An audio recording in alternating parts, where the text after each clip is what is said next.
America. He was the most deserving person ever to become president, and he may have been the most personally unsuited for the job. John Adams had a miserable presidency. It began on a gloomy March day in Philadelphia, 1797, at his inauguration. Everybody is very moved to see the great hero George Washington leave the stage.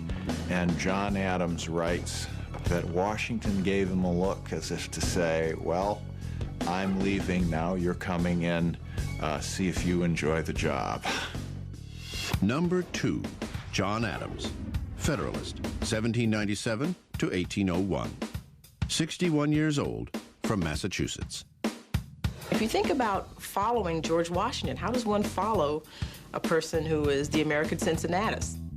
Oh my God, can you imagine how poor John Adams must have felt upon succeeding to the presidency, to follow this man. He was Harvard educated, yet insecure, enormously ambitious, yet oddly humble.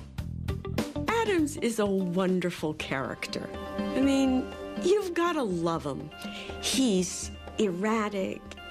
One day he's up, one day he's down. I think there may have been a little imbalance there in his system. He craved fame and power, but he always pulled himself back and said, no, I must make sacrifices for my country. Some days he thought he was on top of the world, and other days he thought he was just the lowest failure on earth.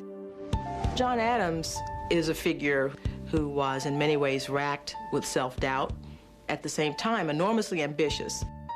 Adams's personality was not suited to the presidency. John Adams certainly had the political pedigree to be president. He was a signer of the Declaration, a member of the Continental Congress, minister to France and England, and America's first vice president. And yet, as a leader of men, John Adams' management style was problematic at best.